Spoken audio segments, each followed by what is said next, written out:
اللہ سے محبت کے اظہار کرتے ہیں، اللہ کی ذکر کی صورت میں، قرآن کی تلاوت، فرائض نماز تو اللہ کا حکم ہے اسے تو پورا کرنا ہے، نوافل کی شکل میں بھی کوشش کرتے ہیں، کوشش کرتے ہیں۔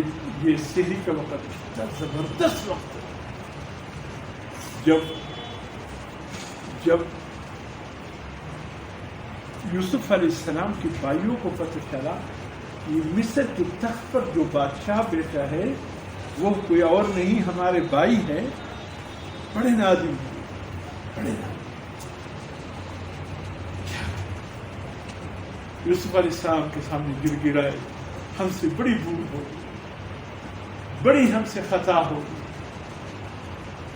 یوسف علیہ السلام جوان تھے اور جوانی میں آ کر کہا لا تثریب علیکم اليوم یغفر اللہ لنا ولکم، جاؤ کوئی ملامتی تم پہ نہیں، میں نے بھی معاف کر دیا، اللہ بھی تمہیں معاف کر دیا۔ جوان تھے، جوان خون تھا، جذبات میں، جوان خون تو جذبات میں آ جاتے نا، جوان خون جذبات میں آ جاتے، بوڑھا خون سنجیدہ ہوتا ہے، بوڑھا خون سوچتا ہے، اور جوان خون جذبات میں آ کے، یوسف علیہ السلام کا خون اس وقت جوان تھا، جذبات میں، جاؤ میں نے معاف کر دیا، لا تثریب علیکم بیک جنبش قلم۔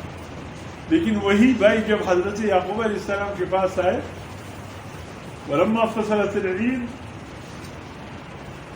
جب قافلے والے قریب پہنچ گئے، اپنے کنعان کے قریب پہنچ گئے، اس وقت یعقوب علیہ السلام سن رہا ہے۔ بیٹیوں نے کہا، بچوں نے کہا، پوتوں پوتیوں نواسوں نے کہا ابا جان کیا سونگ رہے ہوا میں؟ کہا اگر تم مجھے پاگل نہ سمجھو، یوسف علیہ السلام کی خوشبو آ رہی۔ اس ٹائم قافلے والے قریب پہنچ گئے اور پیراہن یوسف کو لے کر ساتھ آ رہے تھے۔ یوسف علیہ السلام کی وہ کرتا جو ایک دفعہ بھائیوں نے لا کر والد کو رلایا تھا، آج وہی کرتا آ رہا ہے والد کی خدمت میں۔ اب والد کو ہنسانے کے لیے وہی کرتا اللہ نے پھر منتخب کیا کہ اگر تم مجھے پاگل نہ سمجھو تو مجھے یوسف علیہ السلام کی خوشبو آ رہی۔ کیا پاگل ہو تفتو تذکرو یوسف حتی، زمانے گزر گئے یوسف کو گزرے ہوئے، ابھی بھی تمہیں خوشبو یوسف آ رہی ہے۔ اس وقت قافلے والے پہنچ گئے، ابا جان کے پاؤں میں گرنے لگے، اے ابا مبارک ہو یوسف علیہ السلام سے در۔ اور اس وقت وہ پیراہن یوسف اٹھا کر آنکھوں میں لگایا، بینائی لوٹ ہے۔ تو اس وقت بھائیوں نے کیا کہا، اے ابا جان ہمیں معاف کر دیں، ہم سے بڑی بھول ہو گئی۔ تو یعقوب علیہ السلام نے فوراً یہ نہیں کہا کہ میں نے معاف کر دیا، فوراً نہیں کہا، وہاں جوان خون تو فوراً کہا معاف کر دیا۔ یہاں بوڑھا خون تھا، زمانے کی ٹوکروں کو دیکھا تھا، زمانے کے حالات کو دیکھا تھا، ایک دم نہیں کہا کہ معاف کروں گا، بلکہ کہا کہ صبر کرو، صبر کرو، معاف کر دوں گا، تم صبر تو کرو، مجھے رب سے تو کچھ کہنا ہے کہ یہ جرم معافی کے قابل ہے کہ نہیں۔ اگر اللہ نے اجازت دی تھی تو پھر میں اس وقت اٹھوں گا جو معافی کا وقت ہوتا ہے، جس میں اللہ بندے کے گناہوں کو ضائع نہیں کرتا، معاف کرتا ہے۔ سحری کے وقت اٹھ کر میں تمہارے لیے پھر مغفرت کی دعا کروں۔ سبحان اللہ۔ پھر یعقوب علیہ السلام نے سحری کو اٹھ کر اپنے ان بیٹوں کے لیے جن سے جرم عظیم سرزد ہوا تھا پتہ چل گیا تھا، قبولیت کی گھڑی یہ ہے، قبولیت کی گھڑی یہ ہے۔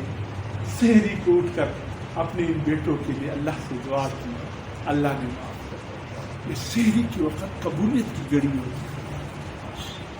علماء نے لکھے وہ کچھ نہیں، 3 دفعہ استغفر اللہ الذی لا الہ الا هو الحی القیوم اتوب الیہ، سحری کے وقت یہ تو پڑھ لیا، 2 رکعت 6 4 ایسے اللہ نے وہ اٹھا لیا 1 2 4 6 زیادہ سے زیادہ 8 رکعت نفل پڑھ تو لو۔